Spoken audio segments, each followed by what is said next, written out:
Hello, everybody. So today I'm going to present kind of a joint work of like three different projects that I've had the chance to work on through my PhD. And this is in collaboration with PhD students Rahul Patel and Esther Julian, as well as professors Margaret Baudour, Jonas Kurtz, and Elias Khalil. So first, I'm going to kind of motivate the whole idea of what is a value function and why would we want to approximate something like that.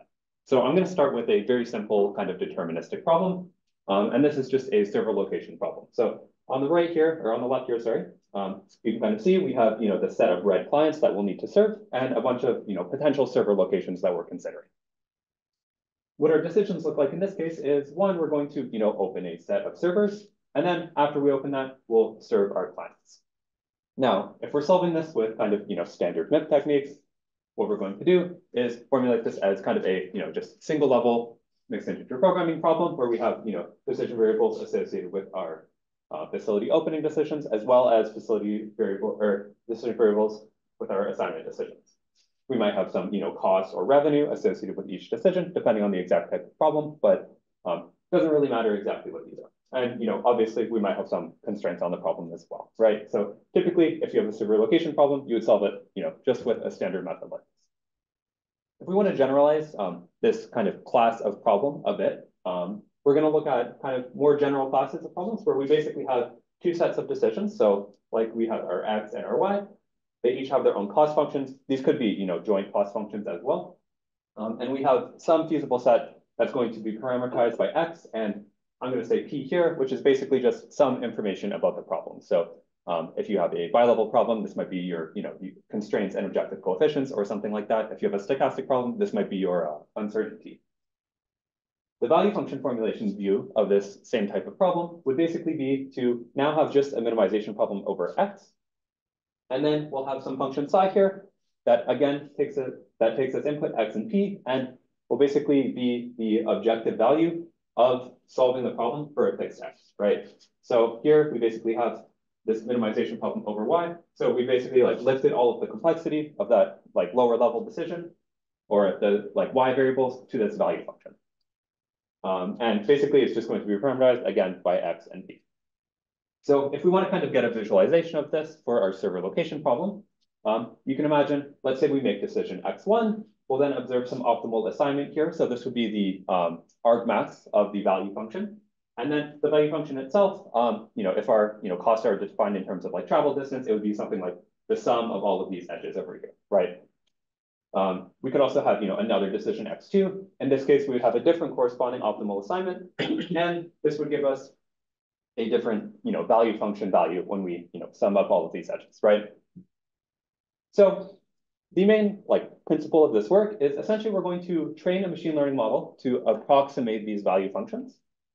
Basically, in our case, we mostly deal with neural networks. However, this idea can kind of be with any model that you are training for the problem. That just takes in x and p parameterized by theta, and will predict that optimal value function. Now, for that server location problem, you would generally never want to do this, right? The best thing to do is going to be to just solve the simple deterministic mixed integer programming problem. However, I'm going to kind of walk you through today how we can find value functions in other classes of much harder optimization problems and use value function approximation to get very fast heuristics for those classes of problems. So I'm specifically going to start out with stochastic programming, two-stage stochastic programming more concretely. Then I'll discuss bilevel optimization. And lastly, I'll discuss two-stage robust optimization. So I'll kind of now break the presentation into, So as an overall framework, we can kind of view this as a learning and a deployment phase. So first, I'm going to start with some optimization problems. So let's say, you're going to be solving a bunch of server location problems routinely, right? So I'm going to assume we have that. From here, we're going to do a data collection phase where I'm basically going to just sample my decisions as well as instances or scenarios or whatever your optimization paradigm will have. Then I'm just going to compute this value function here. Typically, these value functions are actually very easy to compute relative to solving the full two-stage stochastic programming problem because they're kind of completely decomposed once you fix x and your instance, right? So these are generally single level problems, very easy to solve, and you can kind of do it, in arbitrary parallelism, and it's, going to give you, fast data generation. In terms of training, we're going to train some regression model. So here I've just depicted a neural network. that takes in x and p, and will predict our value function. So at deployment time, you're going to give me a new test instance p, drawn from basically the same distribution that we're sampling from, if we want learning to work well in this case. And then we're going to formulate this surrogate optimization problem here. So depending on the exact optimization paradigm you're working with, this might change slightly. But essentially what we're going to have is we're going to have our first stage cost here, and then we'll have some neural network that represents our second stage cost, and we'll need to optimize over this trained neural network, which if we use something like redo activations is just piecewise linear, and we can optimize over decent sizes of neural networks with standard MIT methods, but there are other techniques as well. From here, you solve this and you get some decision X, which you can use however you want. Maybe it's your final decisions and you're happy with it, or maybe you're going to use it as a warm start in another optimization algorithm. So for all of the problems that we're going to consider, or all of the optimization paradigms, we're basically going to apply this same fundamental concept. And I'm going to kind of show you how you can basically come up with neural networks that are going to be fast to optimize over in these cases, so we can actually get efficient optimization. So first, I'm going to give brief background on each of the each of the three topics, kind of just introducing the problems, why they're hard, and giving some notation. So stochastic server location problem, very similar to the other location problem that we considered before. But this time, now I know all of these clients here are going to be possible clients. And on, let's say, a day like Monday, we'll observe only a subset of the clients being active, right? So if I were to solve just this optimization problem, I would get some facility opening and assignment decisions that look something like this. And that would be the minimizer in this case, right? Maybe on Tuesday, we get a different set of scenarios. So something that looks like this, right? We have these set of clients active. And what we would do is solve this optimization problem here. Say, oh, I'm going to open these two servers and serve like that. However, if you're thinking about solving this in practice, we're obviously going to open the servers a single time, right? So stochastic programming essentially asks, if I want to open the servers a single time, how do I minimize my expected cost of serving clients later, plus my fixed cost from opening the facilities now?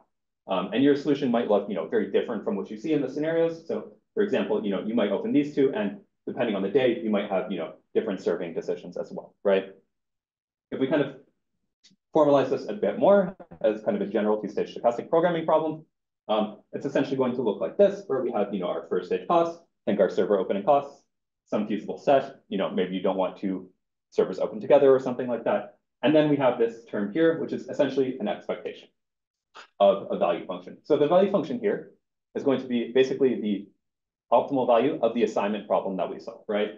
So this itself is an optimization problem, and we're taking the expectation over the optimization problem as well. So in general, this is very, very intractable to solve. Not only is Q and P hard for, let's say, integer like second stage problems, but evaluating the expectation is really only possible for a few very simple classes of problems.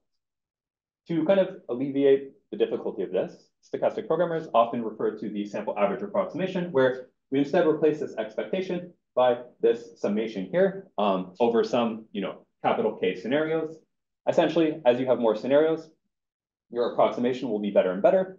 However, solving your optimization problem will be more and more challenging. If we want to unpack this a little bit more, basically, we know we have some second stage optimization problem, and Q is just going to take any form of optimization problem we want. It doesn't really matter as long as you can solve this to get your labeled data. In terms of actually solving this, the kind of general purpose method for this is the extensive form. It's not the most efficient, but it will apply for every class of two-stage stochastic programming problems. So essentially what we're going to do is take our decision variables and create a copy of our second stage decision variables. So for each scenario, you have your assignment variables, if we're working in the server location case, and you have copies of all of the constraints, copies of all of the variables. So this MIP is going to be relatively large. However, it is a single level problem, so it's something we're kind of familiar with solving, right? If we look at our constraint matrix, it'll look something like this, where we have our first stage variables here. Then these would be our second stage variables for scenario 1, scenario 2, scenario 3. The problem with this is if you actually try to solve this, just blindly plugging this into Groby, as you increase K, you're basically going to grow linearly in your number of second stage variables, right? So if you have K equals to something like 1,000, this is going to become relatively intractable very quickly. And typically you want more and more scenarios when you're solving two-stage stochastic programming problems.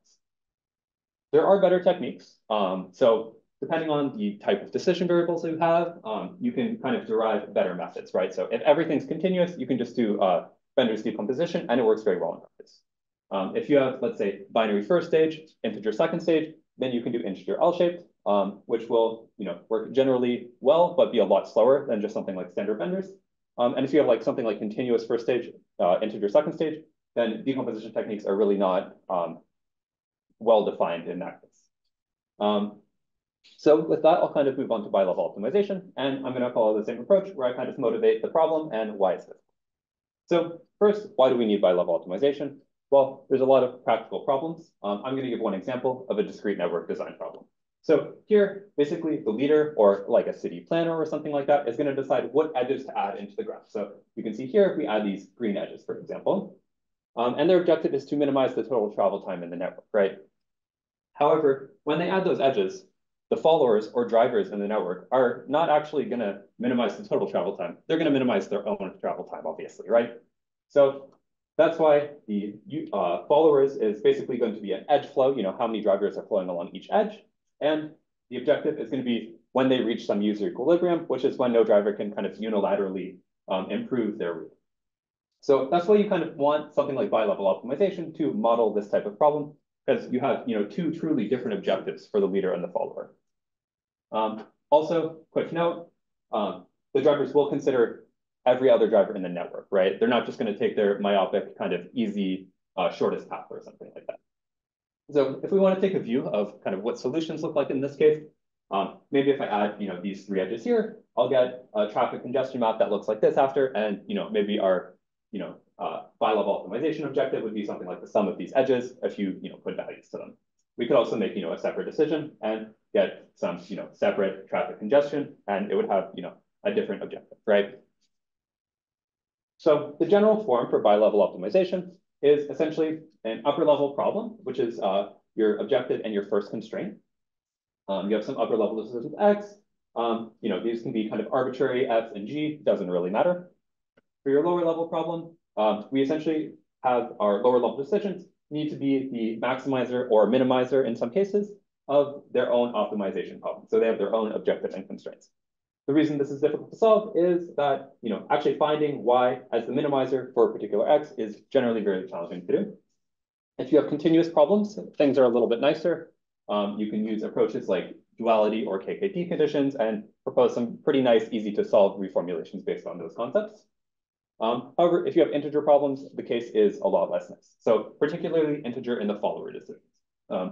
Here, there's some general purpose branch and cut methods, like the solver by Matteo Fischetti, but there's also problem-specific methods, where if you have, let's say, a binary or knapsack interdiction problem and you're solving it routinely, then you're essentially going to be able to use this algorithm. It's going to work very well. However, it won't even work for something like 2D knapsack, right? So you really want to design problem-specific methods that are going to be very fast, or general purpose methods that are going to be slower. And in a lot of cases, they're not even that general purpose. They won't work for every bilevel problem. Like if you have continuous first stage, this solver here will actually not be applicable.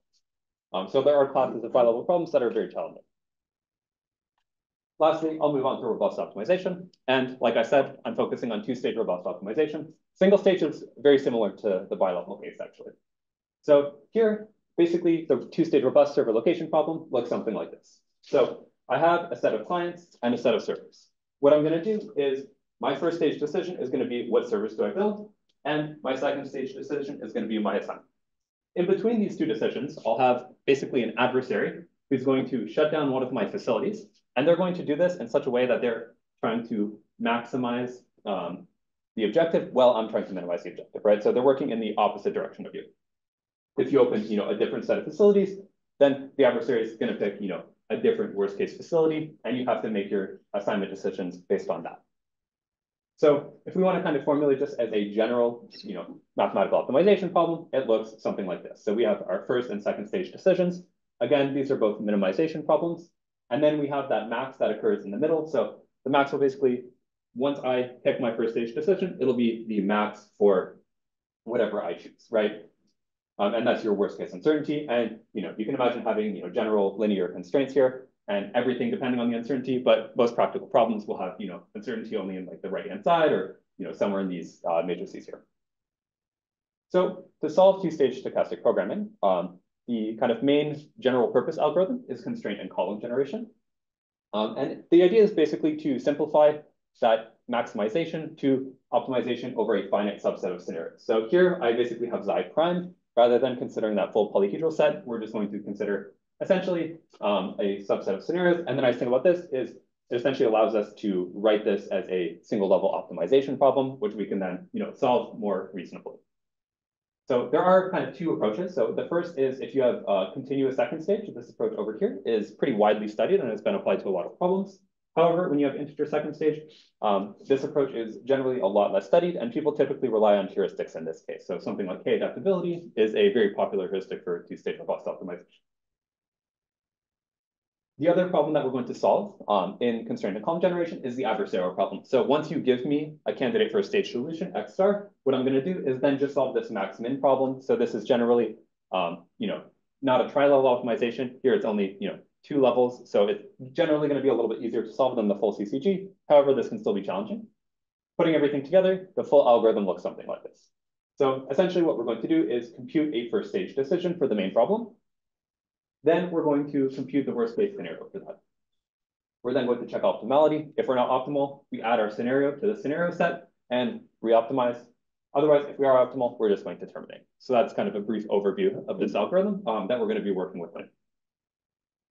The reason this problem is hard is first, the main problem. You can see here that this is essentially going to grow. I'm going to have copies of my second stage decision variables for every scenario, right? And this time I'm actually optimizing over a max. So this actually ends up being a lot harder to just solve this for the same number of scenarios than the stochastic case.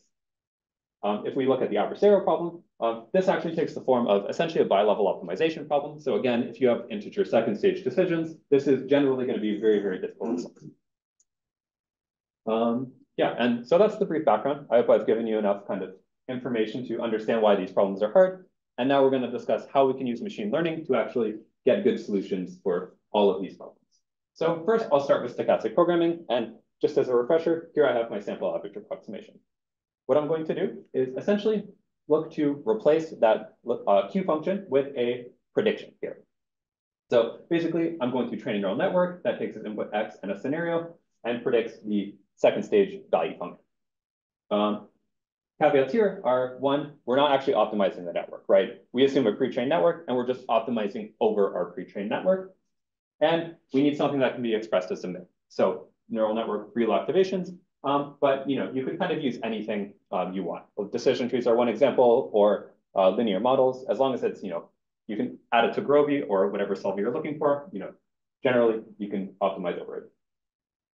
So we'll kind of unpack this model a little bit. So basically I have my first stage objective and first stage constraints, which are going to be unchanged. I then have my expected second stage costs, and this is now going to be replaced with predictions. And all of these constraints here, not really too important to understand these in detail, are essentially representing our neural network. The main problem with this is I actually have not gotten rid of my dependency on K, right? So I'm still embedding K neural networks. So this is going to be pretty slow to optimize over, especially if I have something like 1,000 scenarios, right? Maybe it's a little bit faster if you have, a really hard second stage problem, but generally this is going to be very slow to optimize over. And that's what kind of motivated the main idea for this paper, which is learning to aggregate all of the scenario information before you actually give it to this optimization problem. So what does that look like? Well, we're going to revisit our supervised learning task and now propose supervised learning for large-scale two-stage stochastic programming. So I have a doubt. So here, when you are saying that you have learned this network, right? Neural network. Yes. You have learned this, and now you want to speed up the computation. Is it like that? Yes. Okay. So for supervised learning for large-scale two-stage stochastic programming, essentially we're going to replace every prediction with the expectation over a set of scenarios, right? So now I'm taking as input a set of scenarios, I'm predicting the expected cost, and I'm going to do this for many X scenario set pairs. Then this is going to allow me to only have to represent one neural network.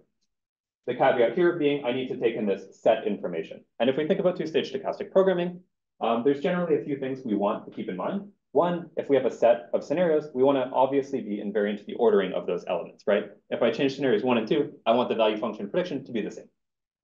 Another thing that's important to consider is that if you're solving these problems routinely, and you have, let's say, a different scenario set every day, you might have a different number of scenarios, right? So maybe on Monday you have K, maybe on Tuesday you have K plus 1, right? So generally, this is going to be, not that easy to model with standard like feed-forward networks. So that's why we propose this architecture in this paper, which essentially we have our first stage decisions up here. You could ignore those for now, and we have our scenario set down here.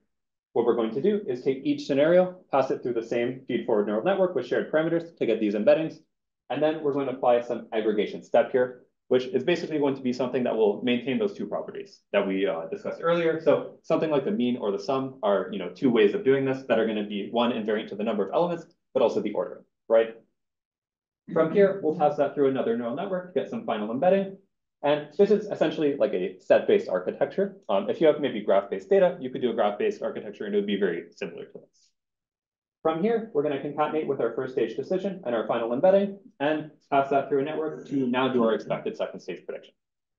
Now, the reason why this is nice is, firstly, this neural network is all trained end-to-end, right? So all of our embeddings are trained with respect to predicting a good second stage cost. Also, at optimization time, my scenarios are fixed, right? Maybe it's Monday morning, you give me a set of scenarios, I need to get the objective.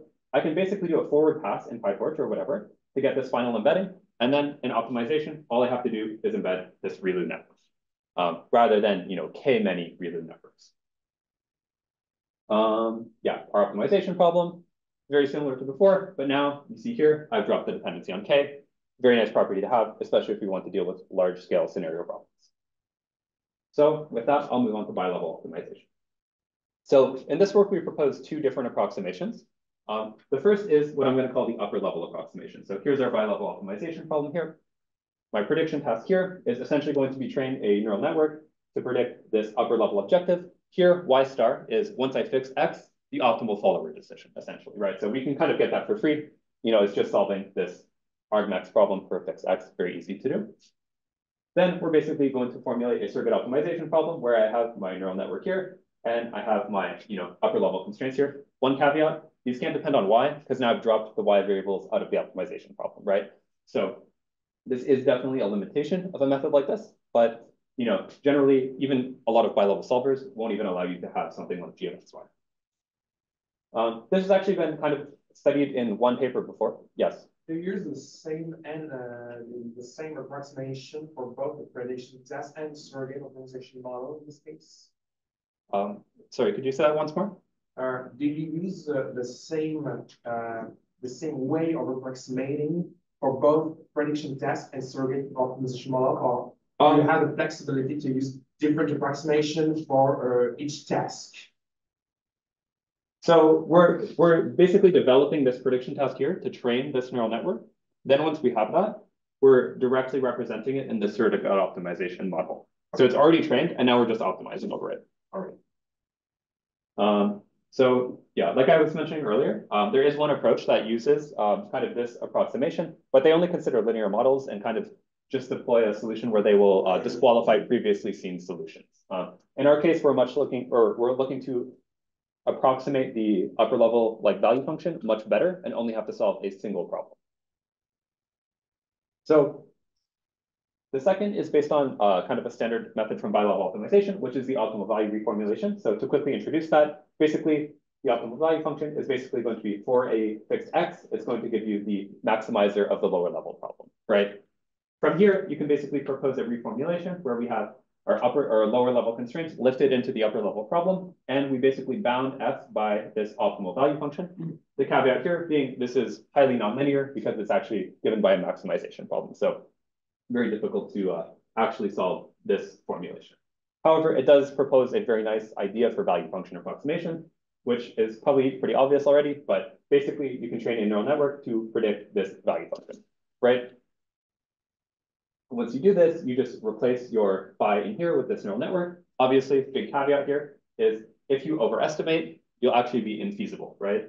So to kind of fix that in practice, what you can do is simply subtract the slack variable, internalize it in your objective. So now you'll always be feasible, but if you're overestimating, you'll kind of pay for it in the objective space. A few kind of comparisons between the two methods. So for the upper level approximation, it's generally faster. We don't have those lower level variables, so it's going to be, generally less variables, easier to solve. Empirically, we observe that this generally works for less constrained problems better. Lower level advantages. One is feasibility. So again, it can handle those G of X, Y constraints. But you can even run into situations where the upper level approximation is completely infeasible. So if we consider this very simple problem here, basically, if you look at our upper level decision, X can either be 0 or 1. If X is 0, this is infeasible, right? So if I have a poorly trained network here, I can actually run into the case where essentially X will, or NNU, the upper level approximation, will give me a solution of X equals to 1 when I solve the surrogate optimization problem, which is infeasible, and hence this is kind of, potentially problematic. Also, empirically, we observe lower level is generally better with highly constrained problems. So we'll kind of see that in the results as we go through. So simplest learning model for this case, we don't have the notion of scenarios. So we could basically just go, oh, I'll plug in X, have a feed-forward neural network, and then I'll do my prediction, right? Relatively straightforward. But we can only use this on a single set or a single instance with a single feasible region. So unless your optimization problem is extremely hard, you're probably not going to see much benefit in doing this machine learning-based approach. You can kind of generalize a bit. So maybe I include some information about my problem, some objective and constraint coefficients. Again, this is limited to fixed input dimension though. So it's only going to be applied to, let's say, knapsack interdiction problems with size 10. And if you have size 20 or 21, you'll need to train a new model every time, right? So it's kind of limited in that context. You can also propose a size invariant model. So this is going to be a little bit similar to the stochastic programming model where we leverage that set-based approach. But essentially what we're going to do is first encode all of our instance information. So essentially I have like P of X1 and P of Xn here. And what we're going to do is these are going to be, coefficients and objective values related to X1 through Xn. Essentially what we do is pass that through the same neural network with shared parameters. Again, do that set-based aggregation, have an instance embedding network to get some final instance embedding here. From there, we're basically going to combine that with our decision variables now, so X1 to Xn. And I'm going to also allow us to pass in P prime of X1. So it can be the same as P of X1. But now that we're working in the decision variable space, maybe you want to use your decision variables to actually derive additional features. So for knapsack, for example, you can use your first stage decisions to actually derive, or your upper level decisions to derive a lower level greedy algorithm, right? And then you could have those as features, which generally will help improve learning in this case. From here, pass each of those to the same neural network, and again do this embed and aggregate step. So yeah, this is one way of doing the size invariant modeling. Generally, it works pretty well, but for a lot of bilevel optimization problems, we can actually do a lot better. And we're specifically going to look at problems where we have separable objective functions. So something like where you have just like a linear cost function, for example. So basically, if C is the objective coefficients, rather than predicting embeddings for each of these networks, we're going to predict scalar values. From here, all you're going to do is take the dot product of those scalar values with your objective coefficients. And this is essentially going to allow you to, train a model with much more kind of like supervision, right? Now we're feeding explicitly, what our cost function is going to look like. So now we're going to be able to get, generally much better predictions and have an easier learning. Again, this isn't applicable to every optimization problem, but for a lot of bilevel problems we're interested in, this is, one way of approaching it, and we get generally better performance. In terms of theoretical results, so we have a couple in this case. So the first is for the upper level approximation. So basically, if our prediction error is bounded by alpha for all x, which is kind of a weak assumption already, but at least if we can make that assumption, we have our lower level or the solution returned by R, or objective returned by R approximation being less than or equal to the optimal plus 2 times alpha. So generally alpha will probably be quite high because it's the worst case prediction in your entire feasible region. However, if you can quantify alpha, you can get at least some bound on the approximation. For the lower level, because we have that slack penalty, you can derive a similar approximation.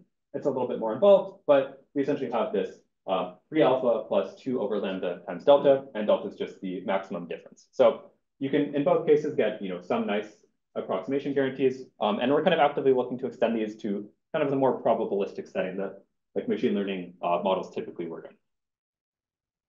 And lastly, I'll move on to robust optimization. So for robust optimization, we'll kind of revisit that challenging robust optimization formulation that I had before. In this case, our prediction task will essentially look something like this.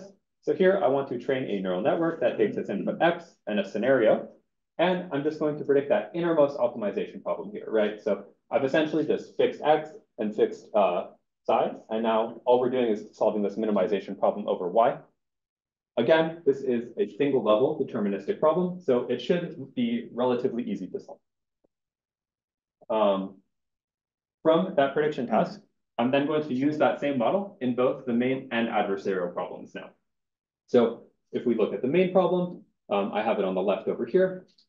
What we're going to do is formulate this, very simple version of the main problem, right? So since I'm predicting the innermost minimization, I'll basically have for all of the scenarios, I'm bounding the objective by the worst case scenario for, whatever X you're optimizing over, right? So this is, one way of approximating the main problem. And generally, we found this works pretty well. But if you think about it a bit more, we can actually get better approximations. So the first thing to observe about this is we're essentially only relying on our neural network as a regressor, which means we're heavily relying on the prediction quality of the model, right?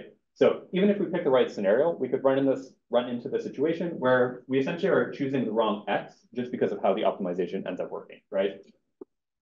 So the improvement and the main motivation is to, one, use the network as a classifier, but then leverage the actual constraint and objective coefficients of the problem. So what do I mean by that? Well, my objective and my first constraint here will essentially have my decision variables X and Y, and then it'll have some xi A here. And xi A is basically going to be the classified worst case scenario. And then we're basically going to lift that into this optimization problem. So now, if my neural network at least identifies the worst case scenario correctly, then for that particular X, we'll get, the true objective value. So this will give us kind of a much better guidance when we're actually solving these optimization problems. And yeah, it's kind of a nice way of, rather than just using a regression, how can we, train for regression, train for ranking, and, come up with a model that we can use in kind of a nicer way that's a little bit more motivated from the optimization perspective. In terms of the adversarial problem, this is relatively easy in this case. So here we know we have a fixed X, right? And I want to determine the maximum. So all we're going to actually do is look at the maximizer over our psi variables for that fixed X, right? So this is just finding the input that maximizes the output of a neural network. So you can do this with MIP-based methods, but you can also do this with first order gradient-based methods. So something like projected gradient ascent is one way to solve this a lot easier. You can even consider something like the LP relaxation or just doing a sampling approach as well, which all generally lead to much faster solutions for the adversarial problem, but they're generally a little bit worse in quality. In terms of the architecture for this, so kind of continuing on with a kind of naive machine learning model for this, the first thing we can do is basically take X, concatenate it with our scenario, pass that through this value network to do our prediction, right? Obviously, that's one way of approaching the problem, and it'll probably work for one problem if I'm just trying to solve it.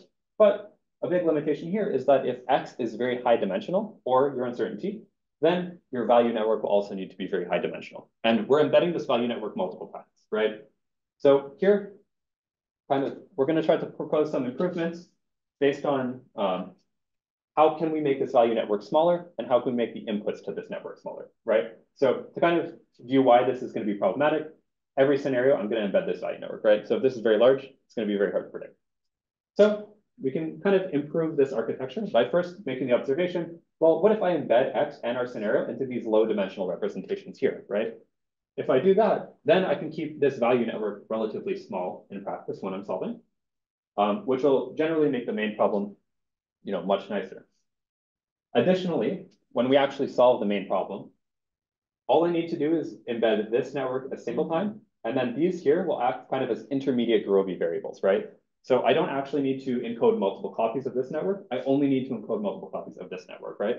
And for kind of the benchmark instances people study, this is something like 8 neurons. So we're only adding 8 binary variables with indicator constraints. So if you have, imagine a knapsack problem with 20 items, you're already adding 20, and it's generally going to be harder to optimize than this. So you'll generally be able to get very fast optimization using that. And the scenarios are fixed, just like in the stochastic case, right? I'm solving the main problem, my scenario that's fixed, I can just forward pass all of these. This doesn't even need to be encoded. When we're solving the adversarial problem, it'll be a roughly similar story. Here, this network will be fixed. We just do this forward pass, and then we just optimize through this once. There's no notion of multiple scenarios in your adversarial problem, so it's generally, fast to do this optimization. If we want to also extend to kind of generalizing across instances and problem sizes, we can do an approach very similar. So here I'll basically have x1 through xn and xi1 through xiq. And we're essentially going to encode those with that kind of set-based architecture as before. And the rest of this network is kind of unchanged from what we had in the previous slide. Yeah, in terms of convergence, basically if x is finite, so any cases where you have like something like binary x or some integer bounded x, then you'll essentially be able to prove that this ML-based version of CCG will terminate. And yeah, with that, I'll move on. Yes. Yes, sorry, I don't understand what you mean by across instances with x1 and xi1. Yeah, so imagine, I'll give you an example. So if we have a knapsack problem, right? I'll have my cost coefficient as well as my constraint for the my profit and my budget, right? So you could actually have P of x1 here be your profit and your budget, right? Okay. Then when I consider a new instance, I might have a different project and budget related to my first decision variable, right? Okay. So and I'm essentially is a sample for the sample point for this instance. So you would be given your instance when you're asked to solve it, right? So you'd be given an instance, you would know all of your cost coefficients and all of your profits as well. So you essentially just have those as features here in your prediction. Yep. Does that make sense? Yeah, but so that, I guess, capital calligraphy characterizes the instance. Yeah. What is x1 on? What is? Is a sample? Or x1? Yeah. Oh, x1 is your first decision variables. So this is, am I putting in my first item in the knapsack or not, essentially. Okay, so you have for each instance one sample first decision? So you could do that. You could sample an instance, sample decision, sample an uncertainty. In our case, we sample an instance and then we sample something like 10 or 20 decisions, I think. Okay. And then we'll sample for each decision, something like 50 different uncertainties, right? So you kind of the psi on those. Yeah, exactly. Okay. Yeah. So you sample an instance and then basically P of x1, P of xn, P of xi are all going to be fixed. Okay. Then you're going to sample 10 different x's and then sample 50 different x's, for example. Then that creates kind of a small data set for that particular instance. Yeah. And then you're going to learn to predict on all of those so that you hope when you give me a new instance, I'll be able to kind of, leverage the learning I've done on, whatever new P of x1 through P of x. Okay, perfect. Thanks. Yeah, no problem. Okay, so now we'll move on to computational results. So I'm first going to kind of discuss them in the stochastic setting, bilevel and robust, as we've kind of done throughout the talk. And the first thing to note is for the stochastic setting, I'm going to evaluate on 4 different problem instances. So the first is that stochastic server location problem. The second is a facility location problem here. Very similar to the first problem, however, our uncertainties in the demand rather than clients being active or inactive. So generally, this creates a little bit more of a challenging 2-stage stochastic program.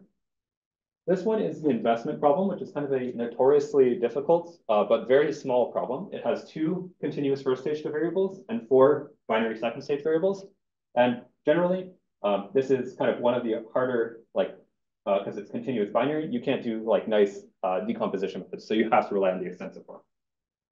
The last is a pooling problem from chemical engineering. Here we have binary and continuous. So you can use something like the alpha method for this, but it has some nonlinearity. So it makes applying methods like that generally much harder. So pretty wide case of problems. And this is not really possible for, one specialized algorithm, right? So we have one approach that's going to work on kind of all of these algorithms. Some minor experimental details. We tuned with random search and generally found that it didn't actually matter that much. We typically typically be in a very tight, area for our, validation error, which is very nice. You probably don't even need to do random search, right? That's what that would indicate. In terms of data set size, we conducted some experiments as well. So I guess those red points are kind of hard to see, but you can kind of see here at about 500, we're really not getting much, or 5,000, we're not getting much improvement going beyond that, right? So we kind of limited our data sets to size 5,000. What is the problem size? So we'll go to that in a minute. Or for this particular one. Yeah. This is a facility location problem. I think it's 50 or 100 customers and 100 facilities that you can open. So just to understand, the failures is just for one choice of no network parameters or for the whole set of no network parameters. So which part? The 3 hours time that you mentioned. Yeah, so we do random search in parallel. Yeah. So it, like, if you did it sequentially, it would obviously be much more than 3 hours. Okay. But you know, it's something like a few hundred seconds to train. So yeah, it's definitely a consideration. How much budget do you have for random search? How much access do you have to like parallel resources and everything like that? So I'm not really going to talk about solution quality. I'll just kind of briefly mention. I think in most cases, we're something within like 1 or 2% of the optimal solution. And in a lot of cases, we're matching the optimal solution. When we go to larger, harder problems, we actually will be kind of state of the art and beat like the extensive form, run for 3 hours, or integer L-shape, run for quite a long time. So here we're just focusing on the time ratio. So this is basically the time that like the time that extensive form took divided by the time that our method took. So you can essentially see here I'm getting speedups of something like 10 to the 4, kind of for these larger instances here. And these are basically the number of scenarios, and this is like the instance size over here. So you can see pretty favorable improvements. Obviously, this is with the extensive form, so it's not, you know, the nicest result, but we can also compare it to kind of integer L-shift, which is more or less the state of the art for the stochastic server location problem. And you can kind of see, even compared to this method. So these are exact methods, right? These are exact methods. Okay. There are some heuristics that are competitive, but I think even the heuristics are not as good as the integer L-shift on the stochastic server location. I think that would be interesting. Yeah, because I think progressive hedging is generally pretty good. And I think that's something that we're kind of, you would want to compare it to something like the facility location, because integer L-shift actually does very poorly in that case. So in terms of the reduction in solution time, we're still, you know, much faster. And this is with solving those sub-processes for integer L-shift over 40 threads, right? So you're using a lot more compute to get solutions that are still taking, you know, relatively much longer. For facility location, this problem actually ends up being much harder just because of how large these instances are. And we get, you know, kind of across the board, you know, very good 10 to the 4, 10 to the 5-ish gaps are reductions in compute time. Looking at our other two problems here, you can essentially see that we get, you know, as the number of scenarios increases, a generally good performance, and for pooling problem, generally good performance across the board, except in that one instance where the extensive form just happened to be very fast. But is this the solving the model or training the whole thing? No, this is just solving the model, right? So we can use the same trained model for like basically all of these instances, right? Which is nice. So you can kind of amortize the cost a bit. But yeah, as you'll see in the next examples, we kind of amortize the cost a lot more by training across instances. Yeah. Here we're just training across scenario sets, right? So if you have new scenarios daily, then this would be, you know, where you would get a nice machine learning approach, where you can amortize your offline cost, but it's not gonna, you know, work for new feasible regions and everything like that. Okay, but it's from the same distribution also. Yeah, same distribution as well. Yeah. So we also tried some experiments where we looked at how does it work on other distributions, and the answer is terribly. So if you won't have other distributions, you're going to need to kind of take that into consideration and, you know, train appropriately for them. Okay. So for bilevel optimization, again, we consider a pretty wide range of problem classes. So the first is a very classic knapsack interdiction problem, probably the most studied bilevel optimization problem. Basically binary first and second stage, or binary leader and follower, and everything else is linear. We also extend to some more interesting classes of bilevel optimization problems. So the first is this critical node problem, which is kind of motivated through the lens of cybersecurity. And what's interesting is that your payoffs in this case are basically bilinear, because depending on what decision you make and what decision the like attacker and defender make, they'll be basically bilinear terms, right? If you attack and he defends, or if you defend and he attacks, you know, you'll have like different payoffs accordingly. The third problem is a donor recipient problem. And this is kind of motivated from like applications in healthcare. But from an optimization problem, what makes this very difficult is that we have this continuous first stage and binary second stage. So in general, this is kind of one of the harder classes of problems to solve. And there's even some bilinearity between X and Y in the constraints. Lastly, discrete network design problem that I introduced earlier. Essentially, it's pretty interesting just for the fact that actually determining that user equilibrium and the cost functions are both highly nonlinear, which is nice. So in terms of the knapsack interdiction problem, we kind of have these instances from this Tang et al. Paper, which are relatively small. for these instances, we get something like a 2% of best or 2% within the best known solution, which is relatively okay. But we get those solutions roughly 100 times faster than the general purpose branching cut solver does. With the consideration of a training.